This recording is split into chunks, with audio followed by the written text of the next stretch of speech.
Hello everybody, good evening. You are with the Urban Debate here. I'm Seher Zama. Tonight we're making a start with the Facebook row, which is very keenly being watched from a very wide segment of people. Questions that continue to be raised on Facebook's political neutrality. Is it really there? And it seems that Facebook is facing a wrath of political parties across the spectrum. The central government is accusing Facebook of being bullied by an anti-BJP bias. The TMC has also spoken out here on this, fearing that Facebook is going to be blocking certain pages, influencing elections in the build-up to the state assembly elections of West Bengal next year. So the big question here of Facebook's political neutrality, what it means. Now today, our parliamentary IT panel also met regarding this very issue, also on the other allegations of political hiring, alleged political hirings that have taken place within Facebook. But tonight we are also going to be touching upon the aspect of the real concerns of very ordinary, regular Facebook users who are on board on the social media platform for a very sweet, simple social reason of being connected to their friends, to their family. How this influences all of us here who are on Facebook for the very purpose of social meeting.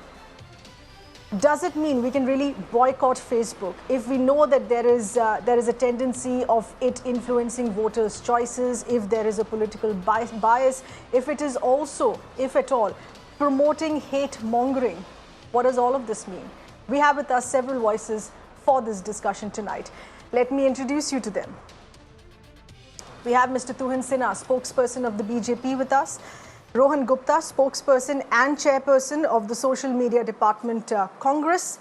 Mr. Nikhil Pehwa, who is the editor of Media Nama. He was also in fact called in for the parliamentary IT panel's meeting today as well. And Mr. Kanchan Kaur, who is the Dean of the Institute, Indian Institute of Journalism and New Media, Bangalore, also a member of the Indian Assessor for the International Fact-Checking Network. Thank you all of you for being with us. My first question here is to Mr. Nikhil Pehwa. On what you have seen in the meeting that has taken place today here, where do you think it is headed? All of these questions being raised against Facebook on the larger concern. And this is not a statement that we're making. This is just a question. Is Facebook's political neutrality just a sham? Because Facebook would essentially go where it has clients who are rich, who have power, who have influence. Thanks, Seher. I'm sorry, I can't talk particularly about the committee, its meeting and the proceedings because that's bound by privilege. But I think what we have seen is that the pressure across political parties is rising against Facebook, and it now has to demonstrate that it has no bias. It needs to be open and transparent about how decisions get made on the platform because questions are being raised in the media and the public. And, Facebook is a very, very powerful platform. It has the power to shape our democracies if it starts manipulating what we see. And so, therefore, we are dependent on the benevolence of Facebook not to harm our democracy, and as are many other countries in the world. So we have to hold Facebook accountable to a higher standard than what you would expect, let's say, a small forum on the internet. 2 billion users is a really large number.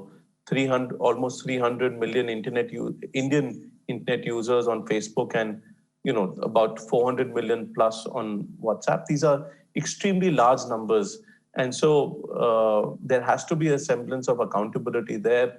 And I think it's great that both the Delhi government as well as the Parliamentary Standing Committee are looking into Facebook's activities. And one can only hope that the outcome of this entire process will be that Facebook is held to account and there's openness and transparency in how it makes decisions on takedowns and censorship of content, while at the same time it's important that our free speech on the internet is not hurt or censored in any way, because the risk is always there with more government control that the government can use a platform like Facebook, as powerful as Facebook, to regulate our speech. And we have fought those battles against the government of India in case of 66A, as well as Section 79 back in 2012, 2013 in the Supreme Court, and won. So while it's important for Facebook to be held to account, I think free Yes. speech is also important to be protected here. Okay. Kanchan Kaur, do you think that there is going to be a far-reaching impact of the discourse of what we are seeing right now? This is further being scrutinized. We're looking at more political parties speaking out here on this, but at the end of the day, is this really going to be changing things within Facebook? Facebook is used to this scrutiny. It has faced much harsher scrutiny in the United States. It has faced scrutiny in Germany and other countries here as well. What changes with this happening in India right now? So I agree with you. It has faced changes all over. It has faced challenges all over. The latest has been in Australia. It's a very interesting thing that's happening in Australia, where the government is demanding that Facebook should pay news outlets for content that they feature on their platform, and that's Facebook and Google as well. So Facebook is reaching a point where it is coming under attack from a lot of governments across the board, and a lot of people on both sides of the political leanings, and Facebook is going to have to make a change. It has already started working on it. It has, let's give the devil its due. It has been, it has set up this a Supreme Court sort of advisory board, which has some very well-known, respected people like Alan Rusbridger, formerly of The Guardian, on it. It has a third-party fact-checking network that it employs, which regularly flags down content that does not meet Facebook's own standards. It works with humanitarian organizations and people in order to ensure that that hate speech is removed. It does all of this, but is that enough? I'm not really sure, because Facebook has turned into this huge behemoth that is so difficult to control. It's difficult to control for themselves, sometimes I feel. And how much checking will you do? Like the old story goes, that a lie will go around the world twice before the truth has even time to wear its pants. So are they going to bring in artificial intelligence? Are they going to bring in other kinds of checks to ensure? And also, how do you draw the line between being critical of Facebook or being critical of a company or a person and hate speech, right? And that is a very tricky line to cross for both. I mean, for lawyers and for governments. You can't expect, shall we say, a publicly listed company that's being run by techies for profit to actually draw that line. So it's a very difficult situation. But if Facebook has to face up to the challenges, sorry for that word there, but if they have to really respond to what people are saying and government is saying, they have to change. It has, in fact, just announced a new set of guidelines and saying that it is going to be having the power to take off posts and writings starting 1st of October this year itself if it finds things questionable in those posts. So Facebook seems to have taken a step ahead on that. Nikhil, I'll come to you in just a bit. I know you want to raise a point here on this, but let's take our other voices here as well. Rohan Gupta, as far as the apprehension of the Congress here is, would it have been the same if you were the party in power, if you were the party with the largest numbers? Because at the end of the day, it is a benefit to each political party here. It's not a question of being in power or not. If you see last few days events, there are 3 articles written by international media. They clearly expose the nexus between Facebook India and BJP.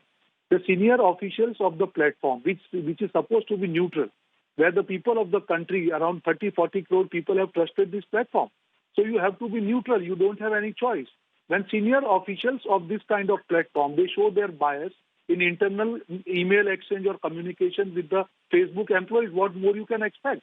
And this communication is from the year 2012 to 2014. We know that ours is a very sensitive country. Ours is a democracy. And when Facebook officials of India, they have clear-cut bias for BJP, which is reflected in their actions of not banning BJP page, reinstating pages which were not BJP page, but spreading the hate allowing advertisements from accounts which didn't belong to BJP. I think it speaks it all. The kind of action we have seen. I, as a chairman of social media department, I had a meeting with Facebook in month of May. We raised these issues of hate news, fake news, and monitoring of WhatsApp content. But nothing has happened. So I think their action speaks what is there in heart. Their Dil Ki Baat is out in their actions. And this is very dangerous for a country like India. And last important point I want to make, when Ravi Shankar Prasad is a minister in the government, he doesn't give reference to this article at all. He writes that Facebook is not neutral. Then why they are worried about having JPC? I think they should join us and go for JPC and ensure that what is truth that comes out fast. All right. Tuhin, I'm coming to you in just a bit, please. A quick point here that Nikhil wants to complete. Nikhil, please go ahead. Yeah, I just wanted to respond to one of the previous speakers. There is a line that has been drawn by the Supreme Court with respect to at least hate speech. What the Supreme Court has said is that advocacy is not a problem, but incitement to violence is a problem. The challenge for us is that we have a safe harbor provision which basically protects Facebook from any liability for the content that you and I or anyone else or a political party might post. And that's essential because it's a platform that enables our free speech, but also it has its own community standards under which it says that it will take down hate speech. So our expectation is, because of the community standards, that it will take down that speech, but it doesn't have liability for it. So we have to find a middle ground because the protection is important. The carriers of free speech are as important as speech itself. But we have to find a middle ground where such dominant players cannot be allowed to exhibit any kind of bias towards any political party anywhere. That's right.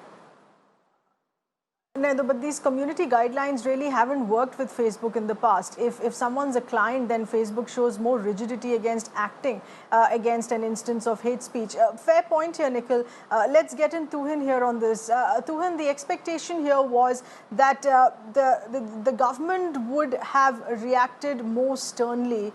And hasn't. All that we've heard is the government only coming up with a counter-attack towards Facebook, saying that it is being bullied by an alleged anti-BJP bias. There are enough allegations that the political party, the BJP, faces here on alleged political hiring within Facebook. Should we have heard more from the government on this?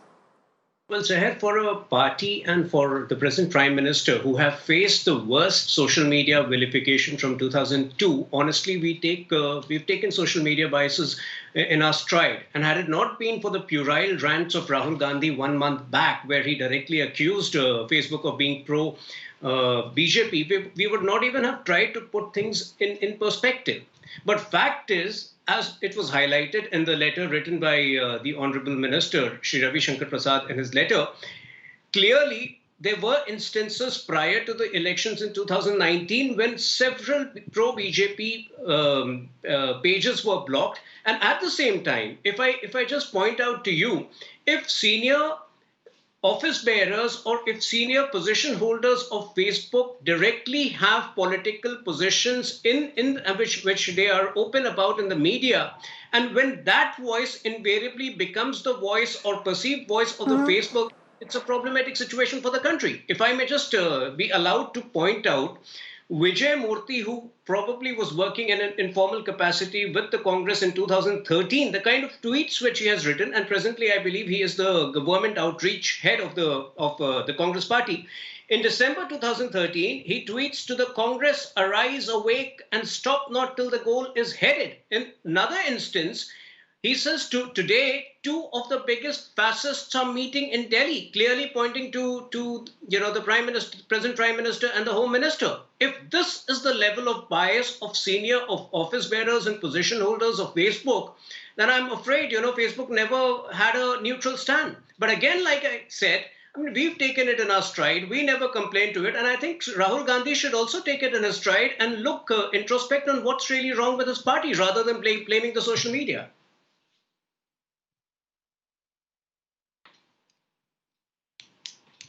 Let's have the Congress here respond to this here, because there is a very serious allegation that is also coming against a certain senior executive within Facebook here, being very closely associated to the party in power. But we haven't had the government speak on that. Instead, bring out a counter-attack against an anti-BJP bias. Rohan, please respond to that. As you have rightly said, this is the strategy of this government in last 6 years. Whenever you raise questions on their failure or you expose them, they will come out with counter-allegation because they don't have an answer. See, we are talking on Facebook issue after 3 articles in international media. They have clearly said about Facebook officials of India, Mr. Right. Ankit Das or Mr. Shivnath Tukal. We are referring to those 3 articles and discussing here. And what BJP is doing is questioning other officials of Facebook who was stopping you from last 1.5 years. You should have returned to them. You tell me one instance where you have returned to Facebook on fake news or hate news because it suits you. You are the party who has benefited out of all these policies.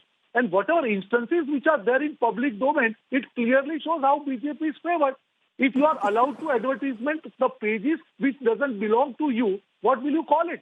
If you are allowed to take up, you are recommending the pages which don't belong to you and they are reinstated by Facebook, what will you call it? Where the official of Facebook says that Mr. Modi is a strong man, he is George Bush, BJP should come to power, will lit fire into their campaign, what will you call all these things? So please don't divert the attention. The whole country knows why you had to come in defense of Mr. Ankit Das if you are exposed. Why? Till this time, let me tell you, BJP was defending Facebook. But when they came to know that the whole country is angry on this issue, they took a U-turn and now they have started questioning Facebook. Okay, now we're getting into political bashing, please. We don't want to do that because at the start of it, we said we want this to be a larger concern for general Facebook users as well. And let's have Kanchan step in here on this. Kanchan, we're seeing a political bashing here. This is only with respect to vis-a-vis who's a stronger client for Facebook, who's really politically benefiting. But how trapped do you feel a regular Facebook user feels, thinking that him or her going through his Facebook feed can actually be a case of voter preferences being influenced, can actually be a case of hate mongering being encouraged on this platform? Right, you're right. So Facebook has been accused of all of this, and there have been reports that have shown that during the US elections, there were indications of how Facebook played a role. There were a lot of allegations that have been happening, and they're not entirely without basis either. So what does a regular user feel? Like Nikhil said, yes, there has to be freedom of expression. There has to be freedom of speech. And it works in Facebook's favor as well. The more people can speak freely, the more amount of information that Facebook can gather from what they're saying, what they're doing, their preferences, and so on and so forth, and use that information through their algorithms to target advertisements. So finally, that is what is the bottom line with Facebook or any of these social media platforms. Finally, they are businesses. We tend to forget that sometimes. And they are businesses, but they also have a responsibility to ensure that there is that they have very clear, open standards on their community standards, that they have clarity, what is hate speech, how they will remove hate speech, irrespective of what political inclination the person comes from. So that needs to be done. There are no two ways about it. Okay. Right. Nikhil, how do you think this is going to evolve effectively? Is Facebook ditching its original users with the original intent, catering far too much to its political clients? How does this ensure the real purpose of what Facebook is? If it becomes a space of a regular user feeling stifled, feeling used by a system, how does this work? There is an assurance of pulling down posts starting October 1st. Is that really going to work? Well, I think the October 1st deadline is more in relation to what's happening in Australia, where Facebook and Google are being asked to pay news publications for any user sharing a link to that news publication. At least Facebook has come out in public and said that it will not allow the sharing of news on its platform. It might take it down if it means that they'll have to pay news publishers just because someone like you or me might share it. I don't think that's relevant in this particular context, which is hate speech. The way I see this playing out is that governments across the world are going to eventually have a separate set of regulations for large platforms like Facebook that can have a significant impact on the public sphere in terms of manipulating conversations, and they will be held accountable to a higher standard of transparency and accountability, and a higher standard of implementation of the community standards as well. We don't know, for example, what power the local teams have today in terms of manipulating content, as the allegations in news articles suggest. We don't know, we don't have transparency on what requests political parties have made to Facebook. We need more accountability as users from Facebook, but also as citizens. We also need more accountability from our political parties and our government.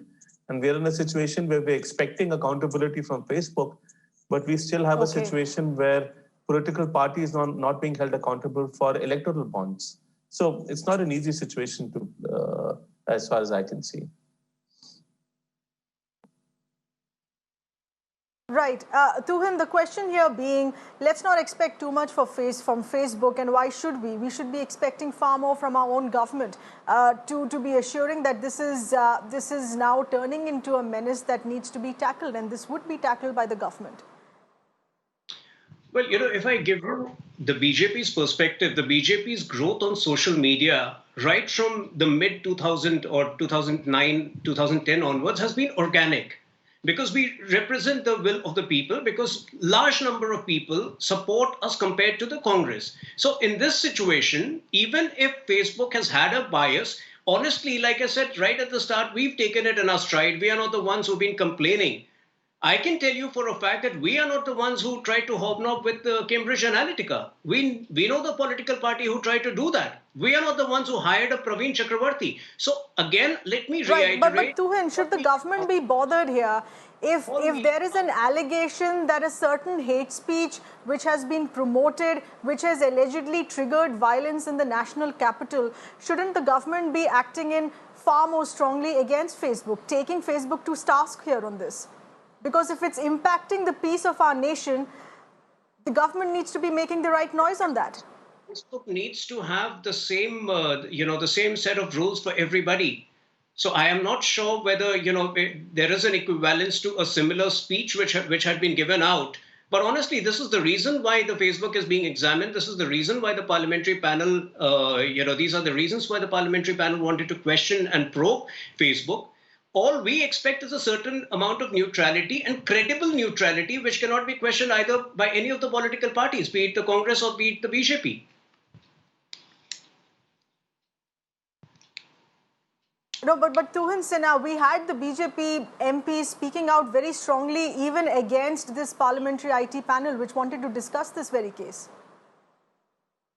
There could be individual voices, but like I said, the party per se does not have a problem with the parliamentary panel probing Facebook. And I'm sure, in a vibrant democracy, you have lots of people, having different opinions. I think if the parliamentary panel is probing it, it's following a process. It's following what needs to be done. Like I said, I mean, all media houses, forget a Facebook, even television channels today have their biases. But at the same time, what we expect is a certain amount of neutrality when it comes to facts. Facts cannot be maneuvered because, like on serious issues, the maneuvering or manipulation of facts can lead to difficult situations for the country. That neutrality is expected from everybody, and I'm sure Facebook too will introspect and rise to the occasion.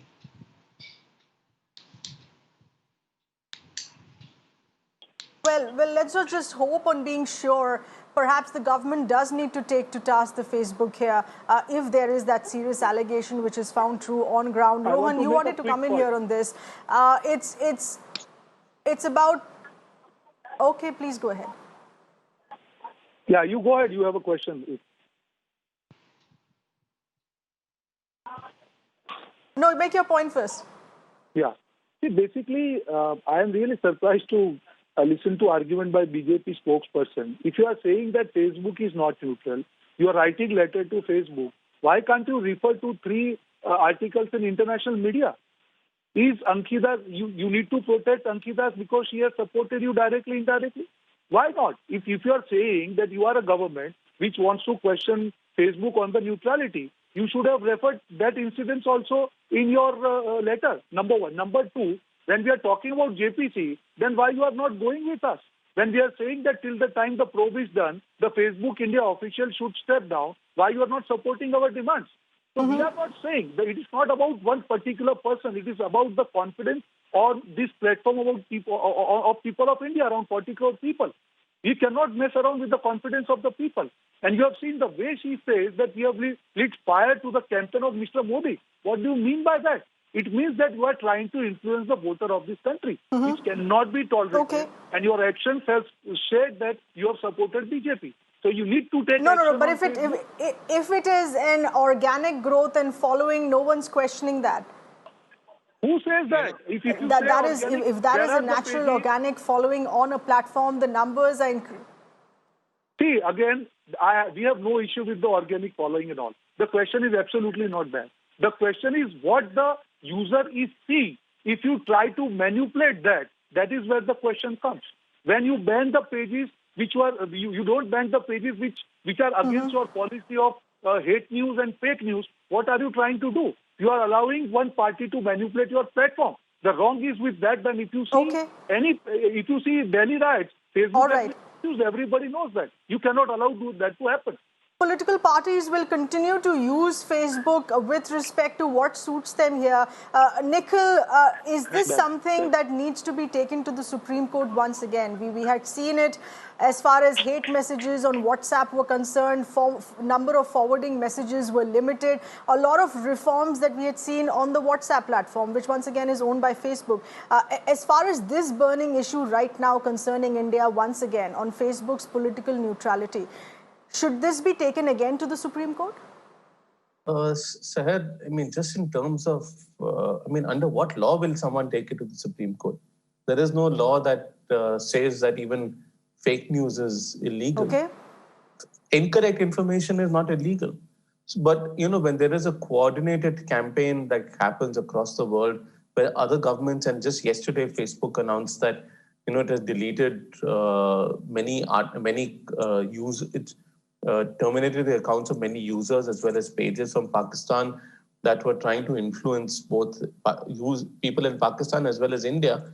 I think that's those kind of activities are happening. They will continue. All political parties will try and sidestep Facebook regulations or Facebook's community guidelines. They will try and find their way around it. They will try and evade any kind of control.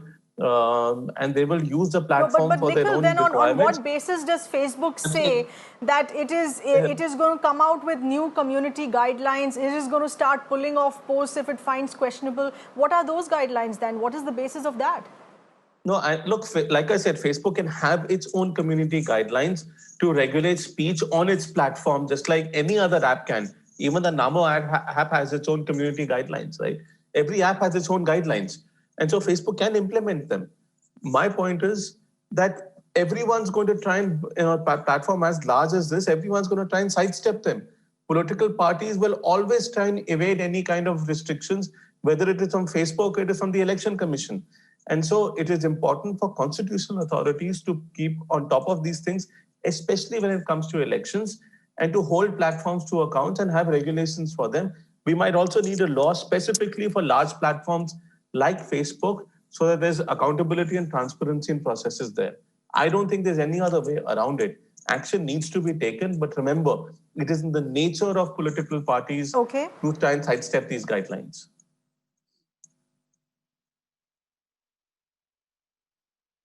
I'm afraid we'll have to leave it at that. Nikhil, the final word there with you. Appreciate all the voices who've spoken to us here on this, because at the end of the day, these are guidelines that need to be followed here to the extent of not just maintaining political neutrality in our discourse. And this is a discourse that is read over social media feed on which we constantly are. It is also about controlling hate speech. It is also about not being able to influence our voter preferences. It is also about feeling free on a platform without the fear of thinking that we are being influenced, we are being used on this platform. That is the last thing that Facebook would want.